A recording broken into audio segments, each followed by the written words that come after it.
Danny, we'll start by having a few things on paper, and we want to hear your first reaction and reply to them. So pick whichever one you like. Here we go. Right. If you read it aloud. Favourite sport after football? That's a good question. Well, my wife's an athlete, so she actually competed for Great Britain and England, so she'd want me to say athletics, and I do love my athletics, but also, I love basketball and rugby union as well. So what would I go with? Keep my wife happy. I'm going to say athletics. Awesome. Next one. There might Here we be go. two in that one. Oops. Thank Keep that one. Here we go. What are we now? Who do you secretly support? I'm not sure as a football manager you can support anyone other than the club that you manage, but as a young person, our whole family supported West Ham United, so I suppose we're Hammers. And you still keep an eye out on their results? Yeah, kind of. Yeah, you kind of get. We watch so much football at this level, sort of non-league football and also lower league football, that you get a little bit detached from the Premiership. But yeah, no, I'll watch match of the day, and I'm an armchair supporter, I suppose. Fantastic. Here we go. Number 3. First Lincoln City game at home, North Ferriby 6-1. Yeah, first home game in the National League. So what was that like coming out? Yeah, fantastic. Yeah, no, it was obviously a great start for us. We'd beaten Woking away on the Saturday, which was a great result, and started the game fantastically here. Played with a real energy. Got the supporters right on our side from the first moment, and 3-0 up within sort of a quarter of an hour, 20 minutes, and unfortunately then they got a player sent off, which made it difficult for them in that stage of the game. And it was a good performance and a good start to life at Sincilbank. Only 2 more then? Number 4. Pep Guardiola or Jose Mourinho? That's a good question. I like parts of both of them. Used to really like Jose Mourinho. He's had difficult moments recently, hasn't he? Back end at Chelsea, and then obviously had a difficult start at Manchester United. It was interesting watching him on Sunday with going back to Chelsea, obviously having a very difficult defeat, and his words with Conte afterwards. Nicky and I were having this conversation, and I think he did it on purpose, probably just to deflect the pressure away from the players. Obviously, it was a really poor performance from the players. He's a very clever man, particularly with the media, Jose Mourinho, and I think he probably created that argument so that everybody was talking about that argument rather than the performance, because it was an under par performance from a Manchester United team. When you see a manager under so much pressure, and he's almost being doubted now. Is he still the special one?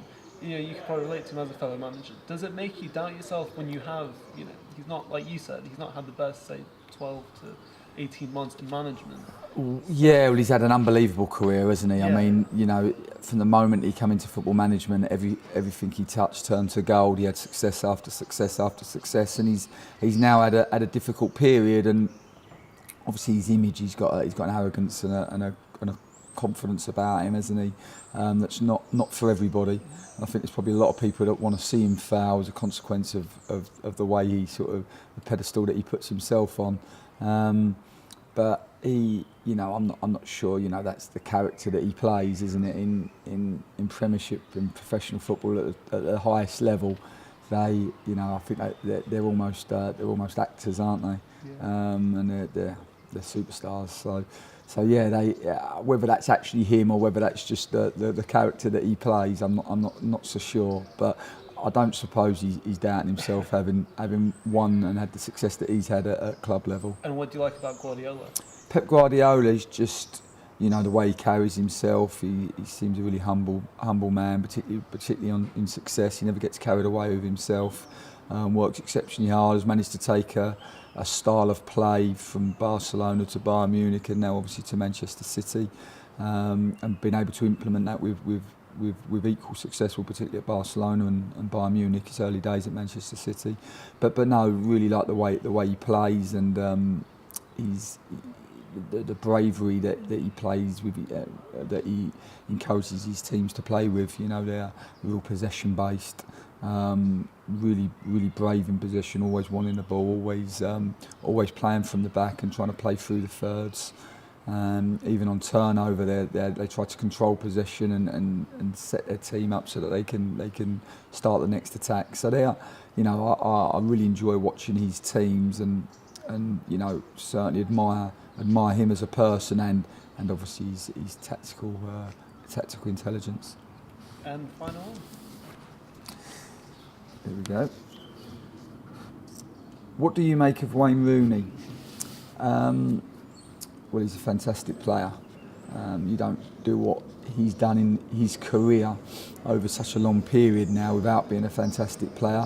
He's been in for criticism recently, hasn't he? And he's been getting it pretty hard, both for Manchester United and England. And unfortunately, we seem to want to do that in this country, don't we? We want to build them up to knock them down. And he's had a tough period, but there's no doubt in his ability. And even when it's not going well for him, his work ethic is exceptional. He's always wants the ball, regardless of how it's going. I remember in the Iceland game where he had a really poor game, but still he was being brave and trying to get on it and trying to make things happen. And you have to respect that. And do you think he's past it for England though? Would he still be your captain? Well, I think he's probably lost a yard of pace, hasn't he? And as a consequence of that, he's dropped into a little bit of a deeper role, and now he's not as much of a goal threat as he once was. And that happens to a lot of players. I remember that happened to Michael Owen in his career. He lost a yard of pace, and then they become less effective. And that's in modern day football. The game is about speed, isn't it? And particularly in the positions that he's played at, sharpness is so important to him. So no, I think he's coming to a different stage in his career, and you've seen a lot of top players reinvent themselves. You look at people like Ryan Giggs and John, before that John Barnes, who were wingers who reinvented themselves into central midfield players. Do you think he could do that? Because he did I think that the top at the players Euros. can. Yeah. He does have some games where you think, that he looks absolutely made for Yeah. it. But then, Mourinho said in his first press conference, well, it's easy, doing a 60-yard, lovely pass when you're not under any pressure. And then at the Euros, he was. So, he wasn't. Yeah, I think the top players can reinvent themselves. You look at them and they've got so much technical and tactical ability and tactical understanding that they're able to take those qualities and move and play in different positions.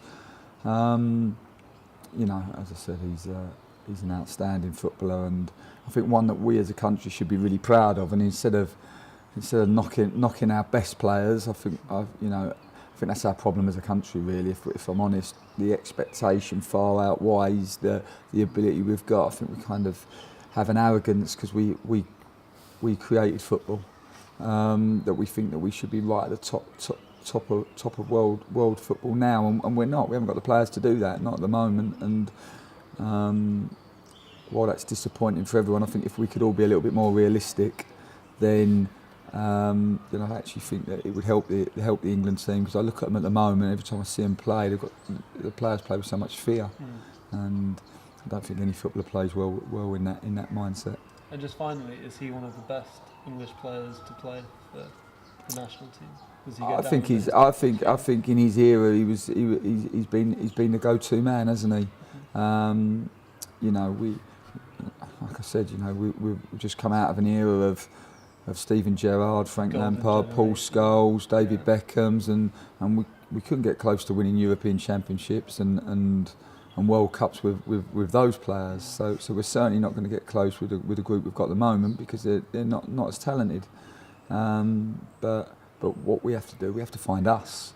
I think we're too busy as a country trying to be a poor imitation of Spain and Germany's and Italy's and Brazil's. We've got to find us and find a method that works for the players that we've got at our disposal. And I think when we do that, then we might have a bit more success.